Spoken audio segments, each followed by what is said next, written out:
Pada zaman dahulu kala, hiduplah seorang pemuda bernama Serunting. Serunting adalah seorang pangeran yang merupakan anak dari raksasa bernama Putri Tenggang. Suatu hari, Serunting menikah dengan seorang gadis desa. Gadis desa tersebut memiliki seorang adik yang bernama Arya Tebing. Sebelum menikah, perempuan tersebut tinggal bersama adiknya di sebuah gubuk sederhana. Setelah menikah dengan Serunting, gadis desa tersebut tinggal dengan suaminya di lain kampung. Tinggallah Arya Tebing hidup sendiri di gubuknya. Arya Tebing dan kakaknya memiliki sebuah kebun yang agak luas. Sebelum kakaknya pindah, kebun tersebut dibagi menjadi dua. Satu untuk Arya Tebing dan satunya lagi untuk kakaknya. Kebun tersebut dibagi menjadi dua dengan pembatas sebuah batang pohon besar. Bagian kebun sebelah kiri menjadi milik Arya Tebing dan sebelah kanan menjadi milik kakaknya. Beberapa hari kemudian, setelah pembatas kebun tersebut dipasang, turunlah hujan dengan sangat deras. Hujan berlangsung lama dari pagi hingga malam. Setelah hujan turun dengan deras, keesokan harinya pagi sangat cerah. Matahari bersinar terang seperti biasanya. Namun, suatu keanehan terjadi. Terlihat warna kemilau keemasan di batang pohon yang dijadikan pembatas kebun milik Arya Tebing dan kakaknya. Arya Tebing yang datang melihat kebunnya terkejut ada jamur emas yang tumbuh di batang kayu pembatas kebun. Arya Tebing melihat jamur emas tersebut tumbuh di bagian batang pohon yang mengarah ke kebunnya. Sedangkan di bagian batang pohon yang mengarah ke kebun kakaknya hanya tumbuh jamur biasa. Arya Tebing pun segera memetik jamur emas tersebut. Keesokan hari, Arya Tebing datang lagi ke kebunnya dan melihat jamur emas tersebut tumbuh lagi. Arya Tebing sangat bahagia melihat jamur emas tersebut. Dia kembali memetik jamur tersebut. Setiap pagi, Arya Tebing pun pergi ke kebunnya dan memetik jamur emas. Lama-kelamaan, jumlah emas yang dipetiknya terkumpul sangat banyak. Arya Tebing kemudian menjual jamur emas yang tumbuh di batang pohon tersebut. Kehidupannya pun menjadi lebih baik. Rumahnya dibangun sehingga tidak lagi berupa gubuk. Suatu hari, secara diam-diam, Serunting mengikuti Arya Tebing yang hendak pergi ke kebun. Ketika hendak memetik jamur emas, Arya Tebing tiba-tiba dikejutkan oleh kehadiran Serunting.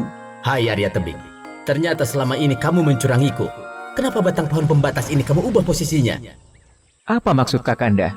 Kamu sengaja mengubah posisi batang pohon ini, sehingga jamur emas yang harusnya tumbuh ke arah kebunku malah tumbuh ke arah kebunmu. Itu tidak benar Kakanda. Aku tidak pernah melakukannya. Untuk apa aku mengubah posisi batang pohon yang besar ini? Lagi pula, kalau Kakanda menginginkan jamur emas ini, aku bisa memberikannya untuk Kakanda. Semua emas ini seharusnya jadi milikku. Engkau tidak berhak atas emas itu. Jika kamu tidak mau memberikan semua emas itu kepadaku, maka ayo kita berkelahi. Yang menang berhak memiliki semua emas itu. Arya Tebing terkejut mendengar Serunting menantangnya berkelahi. Arya Tebing berpikir sebentar dan kemudian menjawab tantangan Serunting. Baiklah, aku terima tantangan Kakanda. Tapi beri aku waktu seminggu untuk bersiap-siap. Baiklah, aku beri waktu seminggu. Semoga engkau bisa banyak berlatih agar bisa menandingiku. Arya Tebing memikirkan cara bagaimana menghadapi Serunting. Dia harus menemukan siasat yang cerdik karena tidak mungkin mengalahkan Serunting yang terkenal sakti. Bagaimana cara mengalahkan Kakanda Serunting? Bagaimana ya? Aku punya cara. Akhirnya, setelah berhari-hari berpikir, Arya Tebing menemukan cara. Secara diam-diam, dia datang menemui kakaknya. "Ada apa engkau datang menemuiku secara diam-diam begini, Arya Tebing?" Kemudian, Arya Tebing menceritakan semua permasalahannya dengan Serunting. "Jadi, apa yang harus aku lakukan?" Tolong beritahu aku apa kelemahan dari Kakanda Serunting. Hanya dengan cara itu aku bisa mengalahkannya. "Maafkan aku, Arya Tebing, tapi aku tidak bisa mengkhianati suamiku." Kalau aku sampai kalah, Kakanda Serunting pasti akan membunuhku. Tapi kalau aku bisa mengalahkan Kakanda Serunting, aku berjanji, aku tidak akan membunuhnya. "Baiklah, karena engkau sudah berjanji tidak membunuhnya, maka aku akan memberitahukannya. Kelemahan Kakanda Serunting terletak pada rumput ilalang yang selalu bergoyang meskipun tidak tertiup angin. Jika kamu menombak rumput ilalang tersebut, maka kekuatannya akan hilang." Pada hari yang telah ditentukan, akhirnya pertarungan antara Arya Tebing dan Serunting pun berlangsung. Arya Tebing memang masih kalah ilmu dibandingkan Serunting. Arya Tebing terdesak mendapatkan serangan bertubi-tubi dari Serunting. Tapi Arya Tebing tidak khawatir. Dia sudah mengetahui kelemahan dari Serunting. Ketika sudah sangat terdesak, Arya Tebing segera melompat dan menombak rumput ilalang di dekatnya. Seketika, tubuh Serunting jatuh ke tanah dan kesakitan. Hei Arya Tebing, bagaimana kamu bisa mengetahui kelemahanku?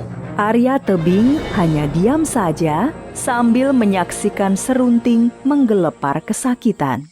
Aku tahu, pasti kakakmu yang memberitahu. Sekarang pergilah Kakanda Serunting. Aku sudah berjanji tidak akan membunuh Kakanda.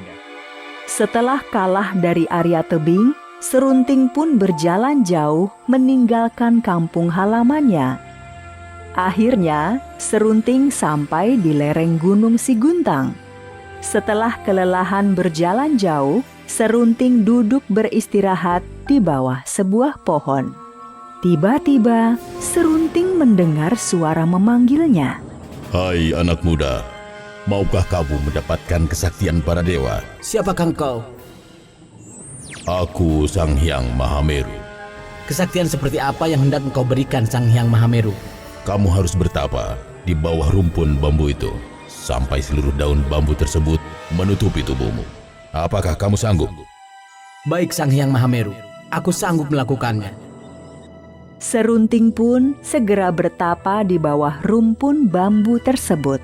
Setelah 2 tahun, seluruh tubuhnya pun ditutupi oleh daun rumpun bambu. "Wahai Serunting, masa bertapamu sudah cukup. Sekarang bangunlah. Kamu ternyata mampu menjalani masa bertapa yang berat ini. Karena itu, sudah sepantasnya kamu mendapatkan kesaktian para dewa." Ampun Sang Hyang Mahameru, kesaktian seperti apakah yang akan hamba dapatkan? Mulai sekarang, apapun yang engkau ucapkan akan berubah menjadi kutukan. Setelah bertapa dan mendapatkan kesaktian, Serunting berjalan pulang menuju kampung halamannya. Setelah bertapa selama 2 tahun, Serunting yang awalnya tamak ternyata sudah berubah menjadi manusia yang baik hati. Dalam perjalanan pulang, dia selalu berbuat baik dan menolong sesama. Setelah sampai di kampung halamannya, Serunting yang sudah mendapat julukan si pahit lidah pun tidak menaruh dendam kepada Arya Tebing. Serunting justru meminta maaf dan berjanji akan menjadi saudara yang baik bagi Arya Tebing.